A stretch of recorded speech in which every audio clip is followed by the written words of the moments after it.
BRAINY presents, if you have these beliefs, you've suffered too much. Suffering leaves marks that aren't always visible, but they show up in the way you think, feel, and move through life. When pain becomes a constant presence, it shapes your beliefs, often in ways that hold you back. You start to see everything through the lens of your past wounds, convincing yourself that trust is dangerous, rest is undeserved, and happiness is fleeting. If you recognize these beliefs in yourself, it's not because they are true. It's because suffering has trained you to think this way. But acknowledging them is the first step toward unlearning them. With that in mind, here are the silent, deep-seated beliefs that might be keeping you trapped in the past. Number 1. I can't trust anyone completely. Trust is the foundation of healthy relationships. However, when you've been hurt too many times, it starts to feel impossible. If people have betrayed you, lied to you, or abandoned you when you needed them most, your brain naturally starts to assume that trust equals danger. You begin to see vulnerability as a weakness and hesitate to rely on anyone, even those who have never given you a reason to doubt them. This makes relationships exhausting. You find yourself analyzing every word, every action, searching for hidden motives. You might even sabotage connections before they have a chance to grow, just to avoid the pain of future disappointment. While caution is wise, shutting everyone out isn't the answer.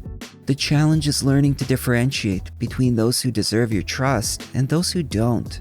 And that takes time, patience, and self-compassion. Number 2, if I express my needs, I'll be a burden. If you grew up in an environment where your needs were ignored, dismissed, or met with frustration, you might have learned to suppress them entirely. Over time, you start to believe that asking for help means you're a nuisance, that people will only tolerate you if you remain self-sufficient, agreeable, and low maintenance. This belief creates a draining pattern of overgiving and emotional suppression. You may struggle to communicate when you're hurting, convincing yourself that other people have bigger problems or that you should be able to handle everything on your own. The truth is, expressing your needs doesn't make you a burden. It makes you human. The right people will never make you feel guilty for needing support. Number 3, I'm not allowed to rest. For some, rest is a luxury. For others, it feels like an act of defiance. If you've suffered too much, you might have internalized the idea that your worth is tied to your productivity. You feel guilty when you take breaks, as if every moment must be spent proving your value to the world. The result is burnout, both physically and emotionally. You push yourself to exhaustion, convinced that slowing down is lazy or selfish. But rest is not a reward, it's a necessity. You need to recognize that you don't have to earn the right to exist. You are valuable, even in moments when you're doing nothing at all. Number 4, my worth is based on what I can do for others. In a similar vein, many who have suffered develop a deep fear of not being enough. You might believe that in order to be loved or accepted, you must constantly prove your usefulness by being the one who always listens, always helps, always gives.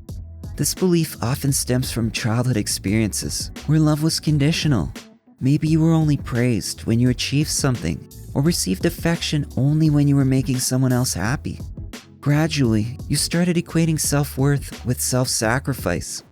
Love and value should not be transactional. You deserve relationships where you are appreciated for who you are, not just for what you provide. Number 5, I can't afford to make mistakes.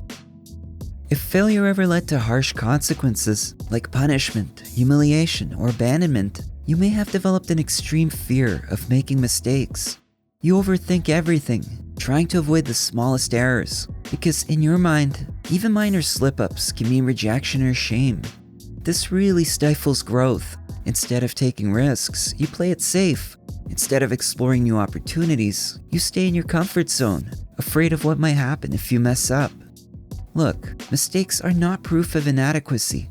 They are proof that you are learning, evolving, and human.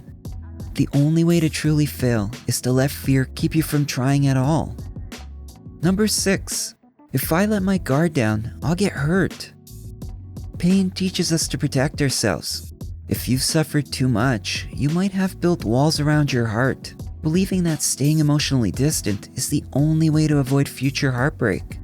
While boundaries are important, complete emotional isolation only deepens loneliness. Not everyone will hurt you the way others have. Letting your guard down doesn't mean exposing yourself to harm. It means allowing yourself the chance to experience deep, meaningful connections.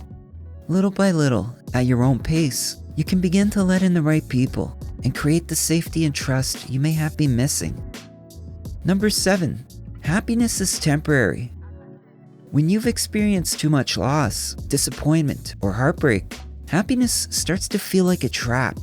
You've been let down too many times to be able to fully embrace joy. So instead, you keep your emotional guard up, always waiting for the other shoe to drop.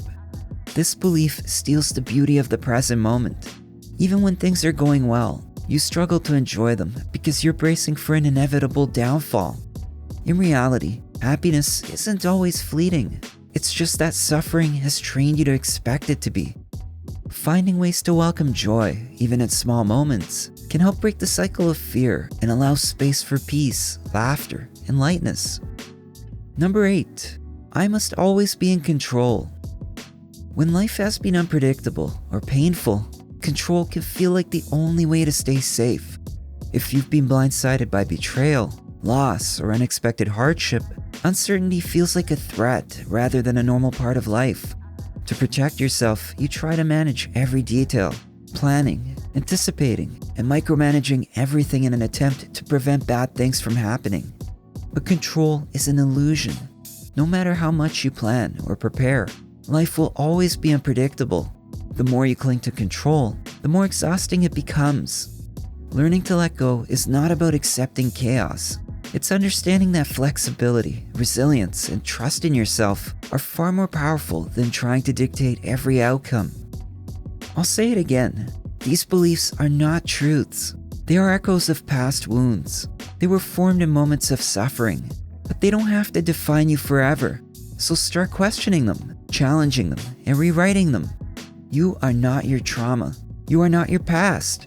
You are someone who has endured, survived, and is still standing. And that means you have the power to heal, grow, and believe in a life that is bigger than your pain.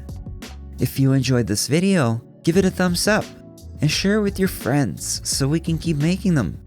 For more videos like this, hit the subscribe button and don't forget to click on the notification bell. Also, to learn more about many other interesting topics, be sure to check out our other videos as well. Thanks for watching.